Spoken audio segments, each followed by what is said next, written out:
সম্মানিত প্রিয় বন্ধুগণ, আজকে আমি একটি নতুন পদ্ধতিতে আপনাদেরকে একটি বেশওয়াজ শিখিয়ে দিব। এই বেশওয়াজটি হচ্ছে আদা যদি আপনি এই নিয়মে সেবন করতে পারেন। কোন নিয়মে? আমি যেই নিয়মে আপনাকে বলে দিব, এই নিয়মে যদি আপনি আদা সেবন করতে পারেন তাহলে ইনশাআল্লাহ আপনার উপকার হবে। যে সকল ভাইরা সময় দিতে পারেন না, প্রিয় মানুষের কাছে লজ্জিত হতে হয়, দিনের পরে দিন, রাতের পরে রাত আপনাকে লজ্জিত হতে হচ্ছে, লজ্জায় পেরেশানি জীবন আপনি উপভোগ করতেছেন, কারো কাছে আপনি বলতে পারতেছেন না, ওয়ান টাইম ওষুধ খাওয়ার কারণে একদম বরবাদ করে ফেলছেন, নষ্ট করে ফেলছেন, অথবা বয়স আপনার বেশি হয়ে গেছে, বয়স বেশি হয়ে যাওয়ার কারণে একদম রোগগুলো বেসে গেছে, একদম নিস্তেজ হয়ে গেছে, একদম স্বর্ণের কোটায় চলে আসছেন, জিরুর কোটায় আপনি চলে আসছেন। তো ওই সকল ভাইদের জন্য আদা কিভাবে সেবন করবেন, এই আদা সেবন করার নিয়মটি পদ্ধতিটি আমি আজকে আপনাদেরকে বলে দিব। আমি সাথে আছি মাওলানা সানাউল্লাহ। তো সম্মানিত প্রিয় বন্ধুগণ, শুরু থেকে শেষ পর্যন্ত দেখতে থাকুন। এই আদাটি আপনি কিভাবে সেবন করবেন।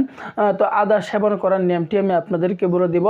বেশওয়াজটি খুবই অত্যন্ত গুরুত্বপূর্ণ, খুবই অত্যন্ত পাওয়ারফুল। আজকে আমরা কিভাবে এই আদাটা সেবন করব, সেবন করার নিয়মটি আমি বলে দিচ্ছি। বেশওয়াজটি তৈরি করার পদ্ধতিটি আমি আপনাদেরকে বলে দিচ্ছি। তো আজকের বেশওয়াজটি তৈরি করতে হলে দুটি উপাদান সংগ্রহ করতে হবে। এক নাম্বার আদা, দ্বিতীয় নাম্বারে মধু।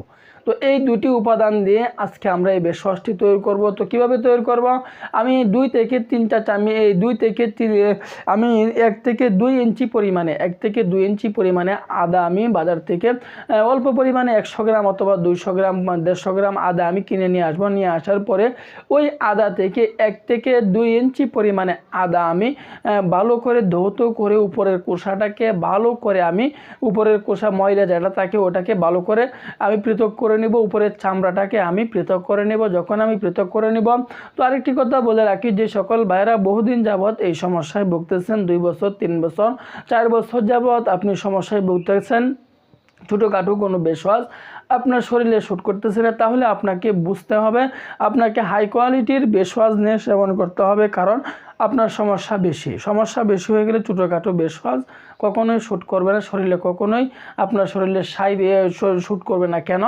আপনার যদি জ্বর হয়, আপনার যদি সর্দি হয়ে যায়, সাধারণ থেকে অসাধারণ জ্বর সর্দি হয়ে যায়, তখন কিন্তু সাধারণ নাফাবরি কাজ করে না, তখন আপনাকে ডাক্তারে সাজেস্ট করে হাই কোয়ালিটি অ্যান্টিবায়োটিক নিয়ে সেবন করার জন্য। অ্যান্টিবায়োটিক সেবন করলে আল্লাহর রহমতে আপনি কিছুদিনের মধ্যে আপনি শেফা পেয়ে যান, আরোগ্য আপনি সুস্থ হয়ে যান। ঠিক তদ্রূপ আপনাকে হাই কোয়ালিটির বেশওয়াজ নিয়ে সেবন করতে হবে। এখন বলতে পারেন হাই কোয়ালিটির বেশওয়াজ আমরা পাবো কোথায়? হাই কোয়ালিটির বেশওয়াজ যদি আপনি সংগ্রহ করতে চান, আমাদের সাথে যোগাযোগ করবেন, আপনাকে হাই কোয়ালিটির বেশওয়াজের ব্যবস্থা আমরা করে দিব ইনশাআল্লাহ। তো সম্মানিত প্রিয় বন্ধুগণ, যখন আমি 1 থেকে 2 ইঞ্চি পরিমাণে আদা নিয়ে নিব, এই আদাটাকে ছোট্ট একটা পাত্রে আমি নিব। আদাটাকে ভালো করে তেতলিয়ে ছোট্ট একটা পাত্রের মধ্যে রেখে দিব। ওই আদাটাকে কি করব? ভালো করে তেতলিয়ে আমি একটা ছোট্ট পাত্রের মধ্যে রেখে দিব। এরপরে আমি ওই পাত্রের মধ্যে 2 থেকে 3টা চামচ পরিমাণে খাঁটি মধু আমি দিয়ে দিব। এখন বলতে পারেন যে খাঁটি মধু আমরা পাবো কোথায়?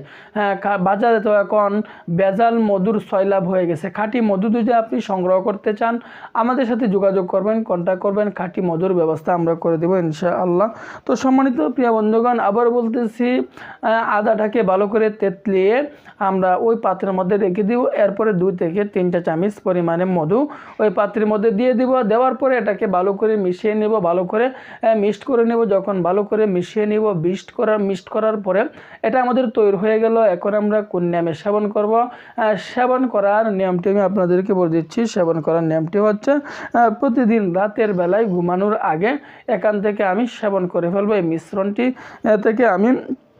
মিশ্রণটি আমি সেবন করে ফেলবো। প্রতিদিন রাতের বেলায় আমি এগুলো সেবন করব। এই মিশ্রণটি আমি সেবন করব। রোগ নিয়ে বসে থাকবেন না, বসে না থেকে আজকে থেকেই সেবন করা শুরু করে দেন। নিজেকে উপভোগ করে, রোগ নিয়ে বসে থাকবেন, বিপদে আপনাকে পড়তে হবে, মুসিবতে আপনাকে পড়তে হবে। তো এই জন্য দেরি না করে আজই আপনি এগুলো সেবন করা ট্রাই করা শুরু করে দেন প্রতিদিন। আবার বলতেছি, খাবারের নিয়মটি হচ্ছে প্রতিদিন রাতের বেলায় আমরা এই মিশ্রণটি সেবন করে ফেলবো। এভাবে আপনি 1 মাস পর্যন্ত সেবন করুন, আপনার উপকার হবে এবং আপনি অন্য মানুষকেও এটি সেবন করার জন্য উৎসাহিত করবেন। তো আল্লাহ